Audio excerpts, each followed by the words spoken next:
sino que ¿cómo hablamos primero? ¿Cómo habla el cristiano primero? Por lo que hace, por el testimonio. Entonces, ese testimonio es una parte fundamental de la educación y de la catequesis. Porque si realmente hay ciertas cosas a las que no les damos mucho valor, y los chicos tampoco le van a dar, porque los chicos viven en el ambiente que nosotros vivimos. Un clima alegre y expansivo y con libertad. Esto era algo que él defendía a muerte. Donde hay educación tiene que haber alegría. ¿Por qué? Porque el educador es un optimista nato, y el catequista, pues está creyendo que el otro puede.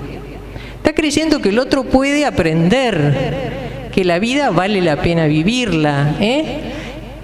Expansión, es decir, no demasiadas reglas, las que uno necesite y punto. Si uno deja que se expandan, ¿qué van a aparecer?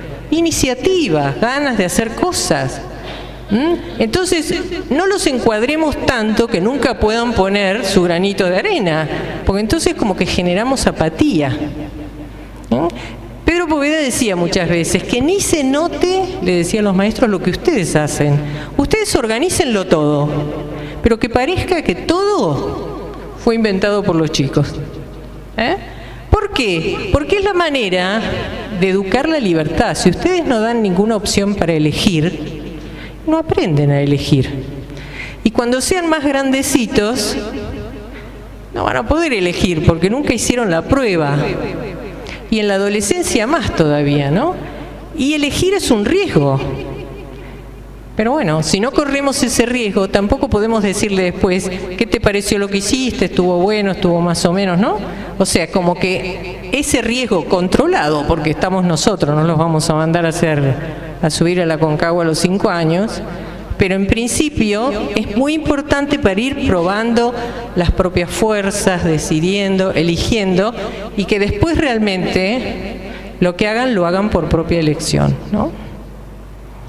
Después, lo único que acá les ponía, que esto es muy en común, esto lo veía yo también esta mañana en lo que decían de San Juan Bosco, el tema de la dulzura, la importancia de la amabilidad, la dulzura, el poder realmente transmitir la fe como algo amable, siendo que a la vez ustedes los están educando para un mundo difícil. Entonces él siempre relaciona la fortaleza con el amor, como dos patitas. La fortaleza porque nos va a tocar seguramente en un momento determinado. Vieron que la fortaleza, dice Tomás de Aquino, que tiene dos caras. Una, poder resistir algo. Y a veces cuando tiene uno una situación difícil, supongamos dolorosa, una enfermedad, algo, la resistencia es importante. Y otra dice es atacar, enfrentar los obstáculos. Entonces, con los chicos hay que darles oportunidad de enfrentar obstáculos, de resistir, de irlos haciendo de a poquito fuertes. Yo en lo que hago de cuidados paliativos a veces dicen, bueno, pero si muere alguien, un chico, ¿tiene que ir al velorio o no tiene que ir al velorio? Si el abuelo está enfermo, ¿el chiquito tiene que ir o no tiene que ir? Depende de la edad, ¿verdad? Pero si el chiquito lo pide, lo quiere, y uno lo prepara, le dice, mira, vas a ver esto, aquello, vos querés ir, está bueno que se vaya enfrentando con la realidad de la vida, porque la vida es así, y poquito a poco se va entrenando, ¿no? Entonces, dice Pedro Poveda, los métodos son tan nuevos como antiguos, porque si están inspirados por el amor es de siempre, el amor por esa persona que estamos educando. En relación con nuestra manera de concretar estas propuestas en la catequesis, en el aula, ¿verdad? Nosotros estamos acostumbrados a hablar de propósitos, objetivos, contenidos, metodologías y evaluación. ¿Cuáles son los que en este momento la pedagogía está trabajando más? Porque le hemos dado mucha bolilla a los objetivos, le hemos dado mucha bolilla a la metodología, cómo hacer esto, cómo hacer lo otro. Y en este momento la pedagogía está trabajando mucho los contenidos. Importa para qué, importa cómo, pero importa qué enseñamos. Nosotros tenemos un poder increíble, que es seleccionar de la cultura donde estamos viviendo lo que pensamos que los chicos necesitan aprender. Eso es un poder inmenso. Imagínense todo lo que podrían aprender, pero bueno, acá estamos seleccionando algo. Y otra cosa que se está trabajando mucho es la evaluación. La evaluación es una manera de aprender. No la piensen como nos hicieron evaluación a nosotros. Que iban, nos hacían, qué sé yo, hacíamos una prueba, ponían una nota. Evaluar, uno puede evaluar. ¿Querés pasar la siguiente, por favor, Pablo? Pasa esta. De manera heterogénea. Primero, con un montón de actividades.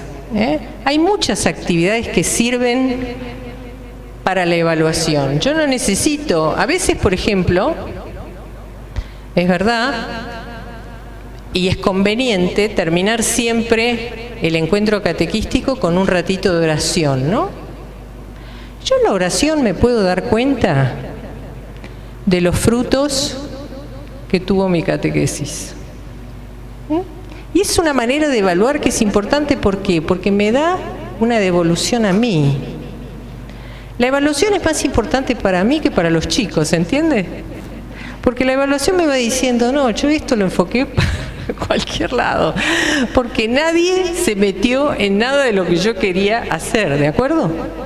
Y además tengo chicos muy distintos, unos que pueden más, otros que pueden menos. Entonces ahora se está trabajando mucho, no hacerles, vos no podés esto, entonces yo a vos de esto no te voy a evaluar, en cambio vos sí podés, entonces a vos te voy a evaluar. No, todos pueden algo. Entonces, en ese sentido, trabajar más difícil, más fácil, pero que todos puedan ser evaluados sobre eso que estamos haciendo. ¿Se entiende? Ese aspecto de contenidos y de evaluación se está trabajando un montón. Sí. Más que contenidos, se está trabajando en habilidades y capacidades, porque no se trabaja desde la transmisión de un saber, sino en aprender a construir habilidades que le permiten al niño adquirir un saber. Entonces, ahí mismo también no es que se evalúa lo que él aprendió en contenido, sino cuánto y tanto pudo aprender él a crear herramientas que le permiten ir conociendo y descubriendo. Pero esto es importante en la catequesis, me parece, personalmente, porque si no uno se queda otra vez en la transmisión del dogma y en realidad lo que se tendría que proponer es cómo ir generando espacios para conocer a Jesús y crear habilidades y capacidades de ese encuentro.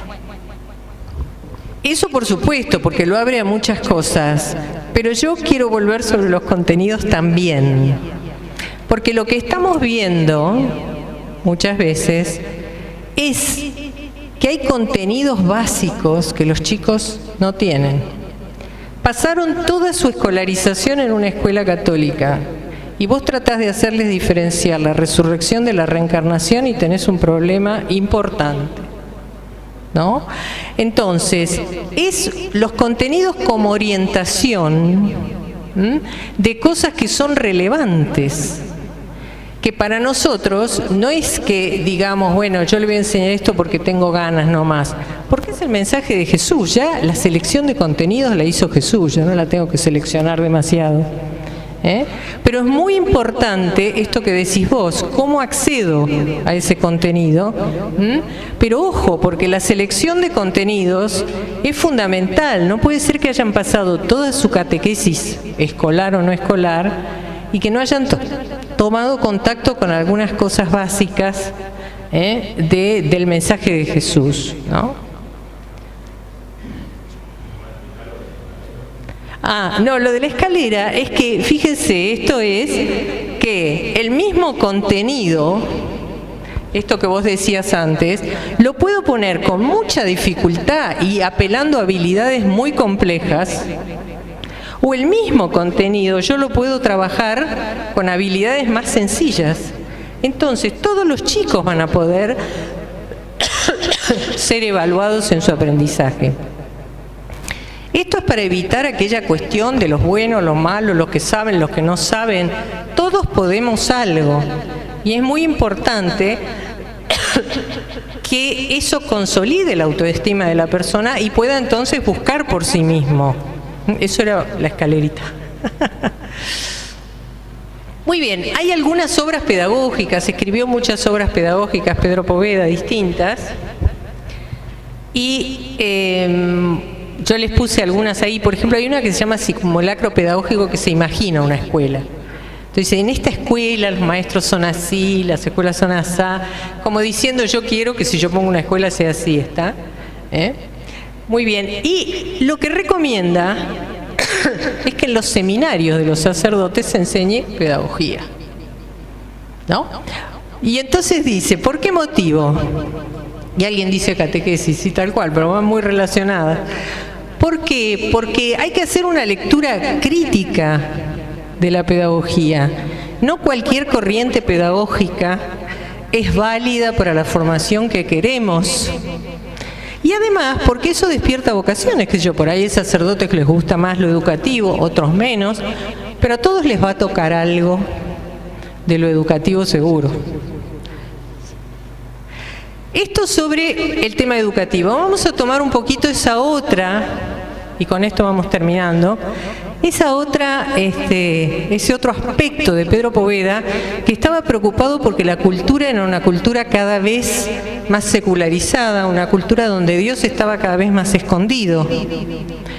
Entonces dice, ¿pero por qué se da esto?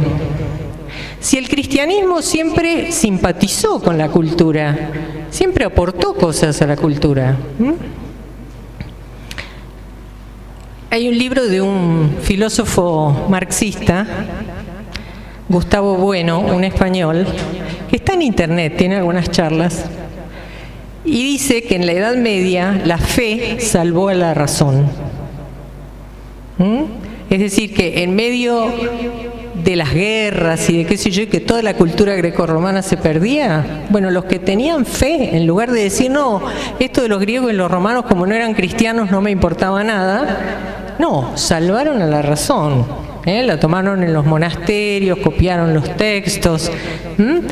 Siempre el cristiano valoró lo que era cultural, fuera de la cultura que fuera, si le parecía que era bueno. Yo les puse acá, por ejemplo, lo que ocurrió en América, todas esas mezclas culturales de América, por ejemplo, el barroco americano. Ese que está abajo es Mendel, Gregorio Mendel. ¿Se acuerdan? Que era él un sacerdote e inventó la genética, ¿no? Cultivando arvejitas, ¿no? O sea que la ciencia tuvo mucho que ver en sus orígenes con los cristianos, dígase Newton, dígase un montón de gente, ¿no? Y acá les quería marcar, por ahí para que los lean en su casa, pero igual se los voy a decir, estaría buena que releyeran una encíclica de Pablo VI, que se llama Evangelii Nunciandi, el anuncio del Evangelio, que toma cosas de la catequesis, también muy importantes, y él que dice acá que la ruptura entre el Evangelio y la cultura es sin duda el drama de nuestro tiempo. Es decir, vamos viendo, ahora vamos a ver algún ejemplo, que el cristianismo y la cultura se están separando. ¿Seguimos, Pablo? Y dice Pablo VI, ¿en qué se nota eso? ¿En qué de la cultura? Y en los criterios con que juzgamos las cosas, Por ahí esto que decíamos del ejemplo de los vientres de alquiler, pongamos, ¿no? Total, como lo dice la tele, es verdad, nadie lo piensa. Pensémoslo. Si somos catequistas, no somos solo catequistas en ese momento, hay un montón de cuestiones que tenemos que pensar. Los valores determinantes, los puntos de interés, las líneas de pensamiento, los modelos de vida. ¿Cuáles son los modelos de vida ahora? ¿no? Si pensáramos. Nos salva la Madre Teresa porque todo el mundo la quiere, pero bueno, hay que ver cuáles son nuestros modelos de vida hoy. Sí.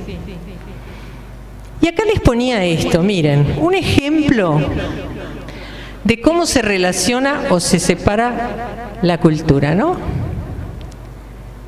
Y yo pienso que la catequesis genera cultura. Fíjense lo que les digo. Lo que ustedes hacen es generador de cultura. ¿Por qué? Porque esos chicos que reciben ese mensaje van a generar cultura. Vamos a mirar esto y ustedes me van a decir. Esta es la Navidad, ¿no? La Navidad. La Navidad es un drama todos los años.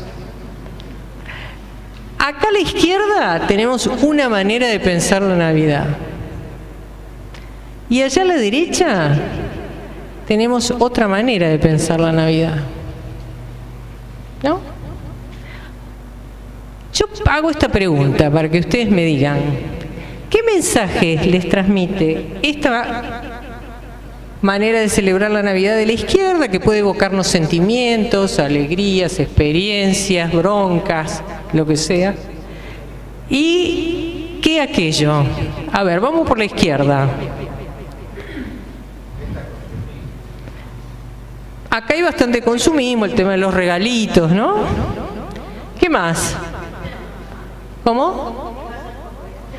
Lo externo, pasa por lo externo. Lo que dan los medios de comunicación. En otro contexto. Fíjense, la nieve no la vemos ni por casualidad, ¿no? Ojalá la viéramos alguna Navidad medio tórrida. ¿Qué más? ¿Cómo? Vacío, frío, fantasía. Bueno, no hay ningún mensaje religioso, ¿eh? Sí, Papá Noel tiene toda una historia muy interesante que les recomiendo leer, porque viene de una tradición cristiana y después terminó en representante de la Coca-Cola, ¿no? Pero en relación, para muchos nos relaciona con nuestras propias Navidades infantiles también, porque nosotros festejamos la Navidad con el Papá Noel también.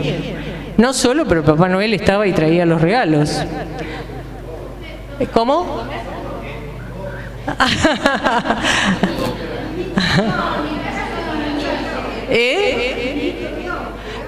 Llegaba el niñito Dios. En otros países llegan los reyes, ¿no? O sea, es un mensaje como que están todos muy contentos, pero muy exterior, ¿no? Como que estamos en la exterioridad. De hecho, para mucha gente la Navidad es muy triste. Todos empiezan, ¿no? Porque yo me acuerdo que murió mi abuelo y no sé qué y no sé cuánto. O sea, la Navidad, desde el punto de vista psíquico, y psicológico y psiquiátrico, es un problema. Los psiquiatras te dicen, en Navidad se me descompensan todos los pacientes, ¿no? Se suicidan, qué sé yo. O sea, es una Navidad medio, digamos, más o menos, ¿no? Sí, porque, qué sé yo, te acordás de todos los que ya no están, de cómo te peleabas con ellos en la Navidad, etcétera, etcétera, ¿no? En cambio, la figura de la derecha, que es el origen de la Navidad, nos genera otros sentimientos, ¿no? Por ejemplo, amor, paz, dijo alguien, ¿no? ¿Qué más? Ternura, ¿qué más? Sencillez, interioridad. ¿Qué están haciendo María José? Contemplando, ¿eh? Ese es un mensaje interior y contemplativo, digamos así, ¿no? Entonces, fíjense qué importante, si yo soy catequista y estoy enseñando eso, que además de hacer algo así, de hacer la catequesis con mis chicos, pueda hacer algún gesto que salga del ámbito de la catequesis y muestre en la sociedad, en la cultura, lo que estamos transmitiendo. ¿Se entiende? Que no quede solo como un mensaje entre nosotros. es importante que también el mensaje sea para otros, porque somos seres sociales, ¿no? Entonces, lo que transmitimos como importante genera cultura. ¿Esto está generando cultura? Sí. ¿Aquello está generando cultura? Sí, pero no lo mismo. Por ejemplo, otro caso que vamos a ver es este, ¿no? El famoso tema de la muerte. La muerte es de lo que nadie quiere oír ni hablar, ¿eh? Hay un autor que se ocupa de estos temas que dice que antes la pornografía era la sexual, pero que ahora la pornografía es la muerte, ¿eh? En el sentido de que nadie quiere hablar de esto. Si es nada lo que hay después de la muerte, y morir es morir biológicamente y punto, esto genera una manera de ver la muerte y una manera de vivirla. ¿De acuerdo? Aunque ahora hay hasta muertes virtuales. Saben que hay 30 millones de personas muertas en Facebook que tienen su... Porque, ¿qué es? Estamos tratando de sobrevivir, porque siempre queremos sobrevivir, pero acá, ¿no es cierto? Sin pensar en más allá.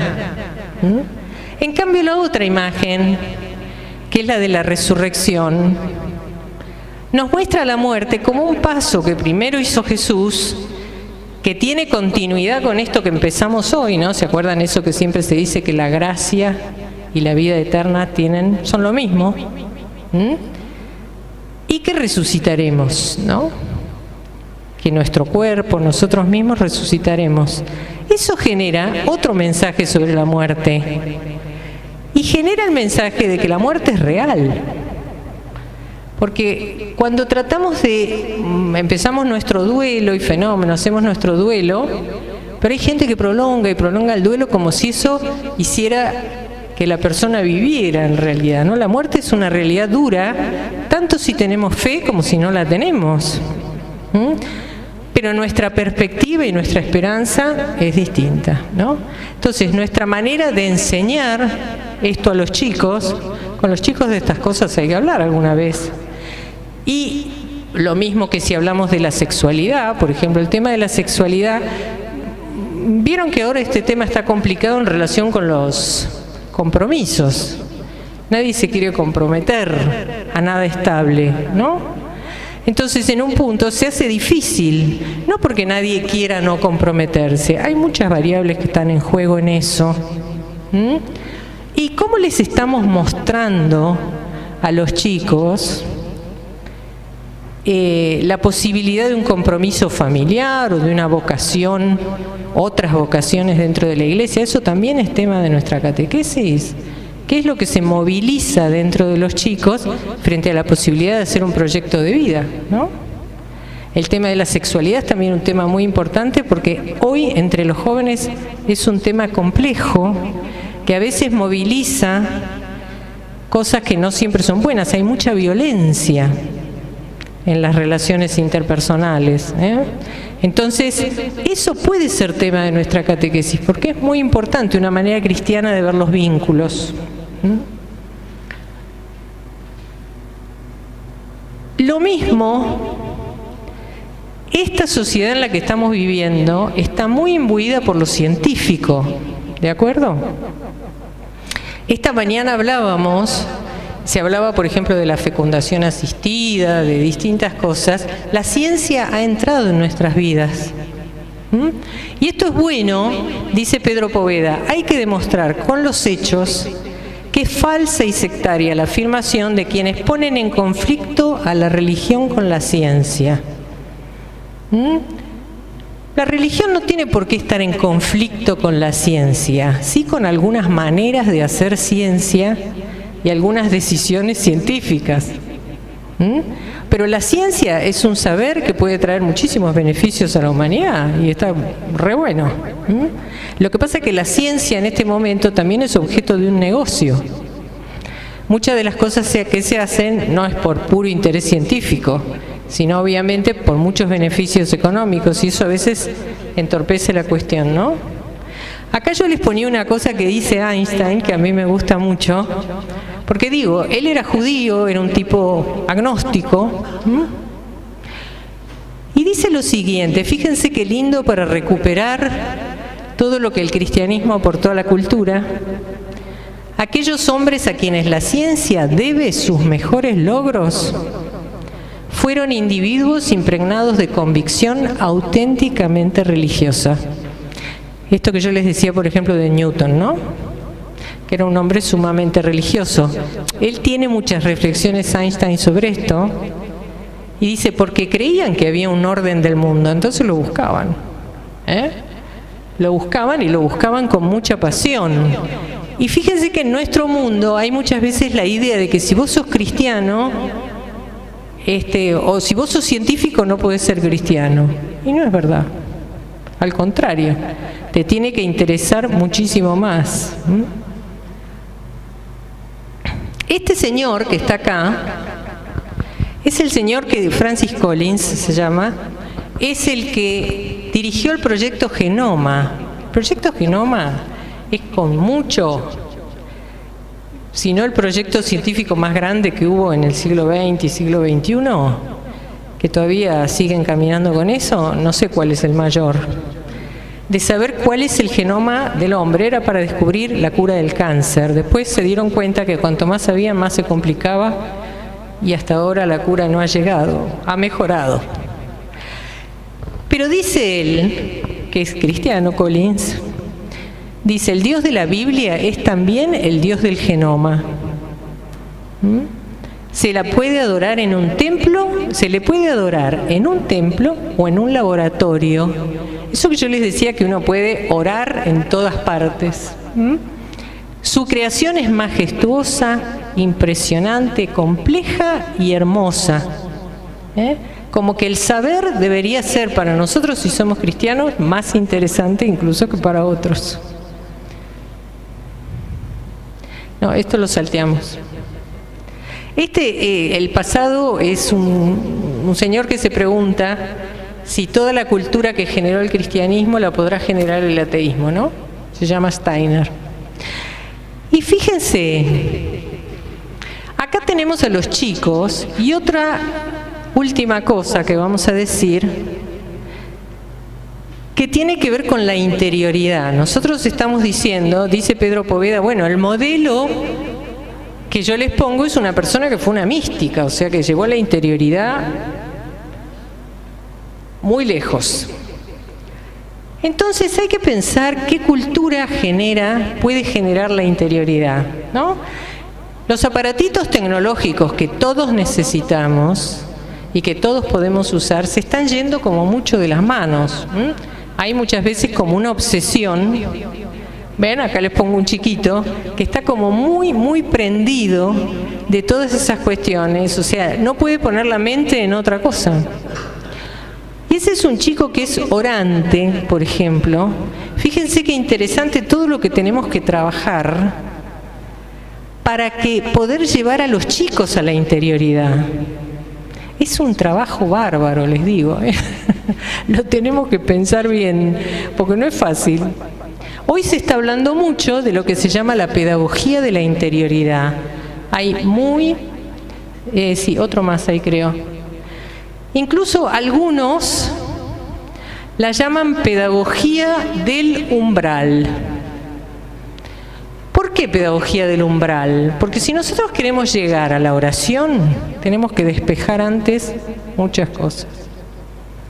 Tenemos que poder hacer que los chicos puedan primero descubrir que tienen algo adentro.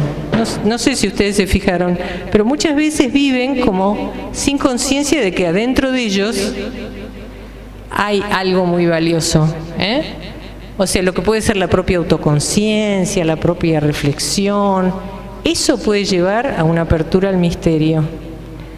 Sobre esto hay un montón publicado y bueno, después si quieren les mando algunos libritos que hay, pero este tema de que para llegar a la interioridad hay que hacer un caminito.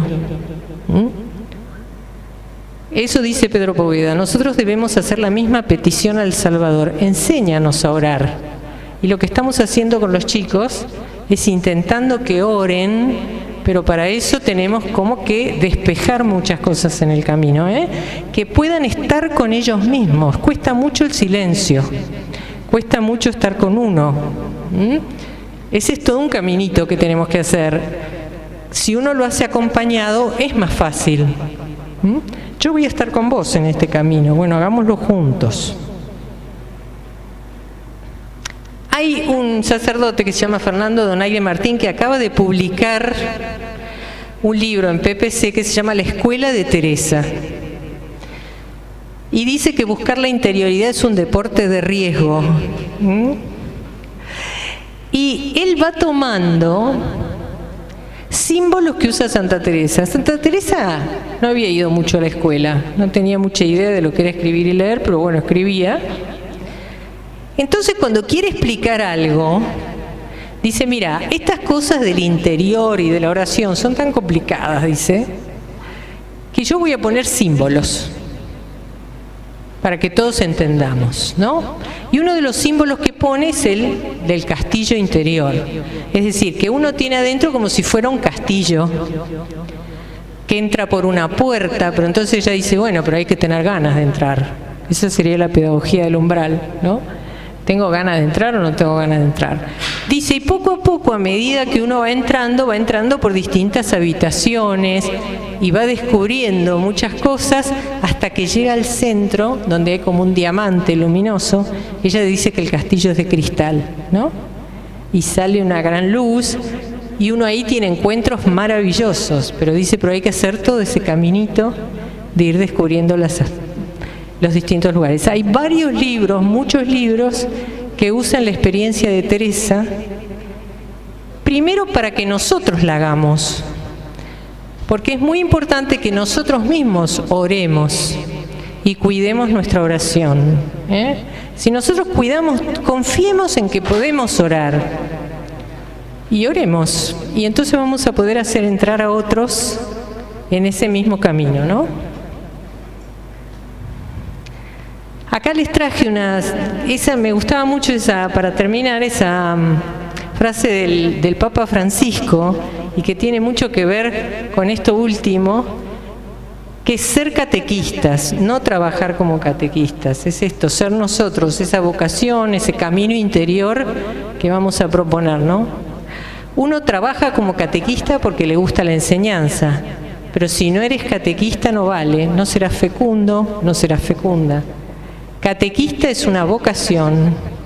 Ser catequista, esa es la vocación, no trabajar como catequista. Cuidado, no he dicho hacer de catequista, sino serlo, porque incluye la vida. Esto que decíamos, lo primero es el testimonio de vida, ¿no? Con todas nuestras limitaciones, sin hacernos la película de que somos muy perfectos ni nada por el estilo. Pero bueno, intentar nuestra coherencia. Y me gustaba eso de Benedicto XVI porque tiene mucho que ver con el testimonio. Dice, la Iglesia no crece por proselitismo, crece por atracción. Entonces, si nuestras vidas son atrayentes, Dios sabe lo que hará con eso. Pero hay una cosa de Claudel que a mí siempre me gusta, que dice, bueno, no es cuestión de hablar mucho de Cristo, sino de vivir de tal manera que los otros te pregunten por Cristo, ¿no? O sea, no andar predicando siempre, sino digo, ¿cómo vivo yo? Y que eso sea una pregunta, ¿no? Muy bien, listo.